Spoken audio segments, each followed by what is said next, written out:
talk about how confident we are with this defensive line of the Minnesota Vikings.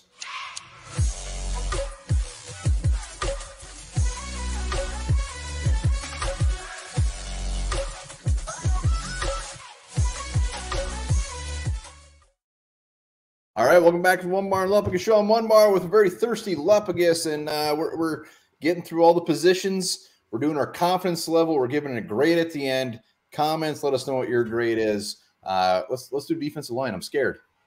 Getting this weird random shadow. I think there's something on my camera. Before we do talk with this D line, be sure to subscribe to the channel, like the vids, comment, and also become a YouTube member. Because why? Exclusive content, and you get your name in a drawing every single month for some Onebar and Lupagus swag, which we have to give away. We're going to give it away this week. I'm not sure what day, but we'll give it away this week. I'd probably say like a Wednesday afternoon.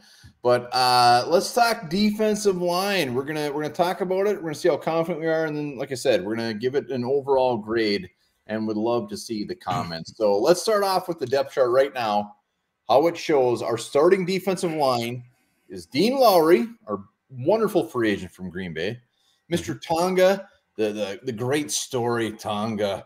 What a signing last year. High expectations in the middle, and then Harrison Phillips on the end. So those are our starters. Mm-hmm. And while you take that sip, I'm just going to rip.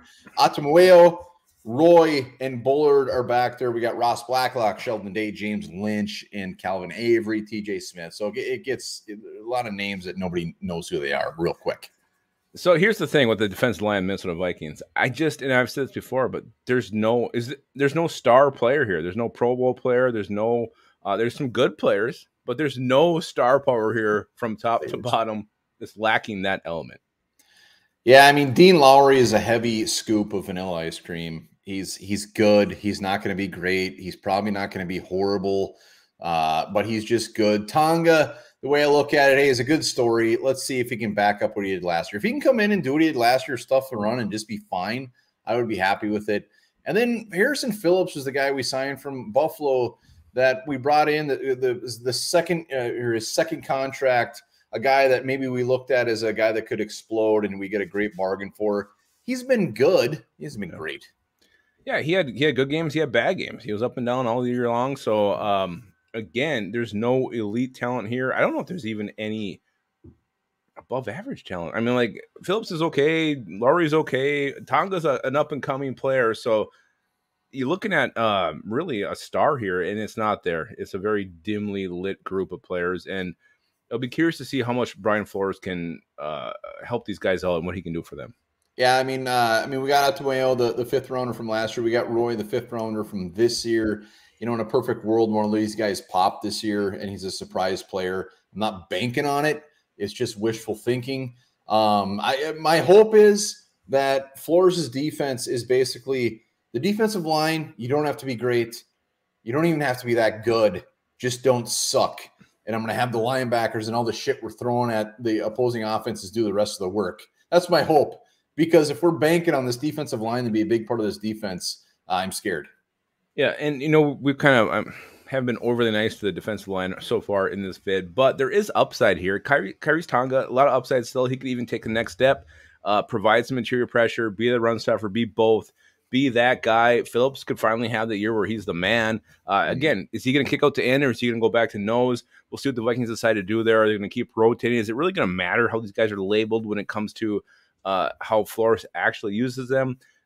Stacey Atamueo, second-year player, a lot of upside there. Jalen Roy, the rookie. So you got guys who could eventually, you know, surprise and over, you know, exceed expectations.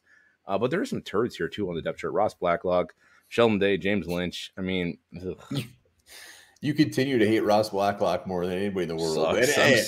I was so disappointed in him last year. God. He was Ross nothing. Blacklock. He had a sack. He had a sack. I think your expectations for him might have been a little too high. I wanted him in the first round a couple of drafts ago. Well, we didn't draft him in the first round. I mean, he did what I figured he'd do.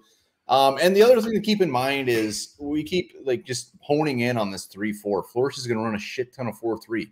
Our defensive line is consistent with Daniil Hunter coming up. It's consistent with Patrick Jones up there, whoever it is. So it's not just these three guys that they're going to be manning the defensive line. But when you look at just the 3-4, when you look at just the depth chart, it's definitely one of the biggest, weakest positions, and a position that they neglected to even look at early in the draft, which was surprising. Yeah. 5th round. They wait till the 5th round, and it'll be curious to see, the type of player that Flores wants. Is he going to keep more of these big bodies?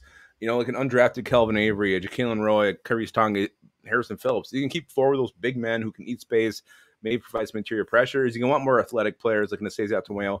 I don't know. We don't know. We don't know what he wants, what he's looking for from these big men up front. So that'll be interesting to see what type of player does get kept and makes this 53-man roster. Yeah, I could see some surprising keeps, maybe even a surprising cut when it comes to defensive line. But this will be one of the biggest question marks. This will be one of the biggest things as far as how well the Vikings actually are in 2023. It's shaky, but let's do our grades. You go first. Yeah, I wrote this prior to the vid, and I feel pretty good about it. Now I look at it after. It's a D-. Wow. I'll do the D freaking minus.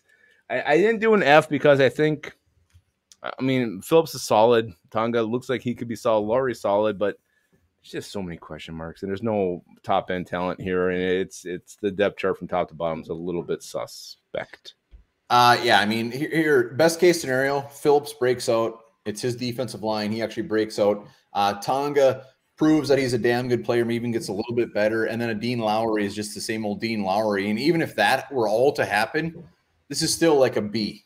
That's perfect case scenario. So I didn't do the minus, but I did do the D for D's nuts.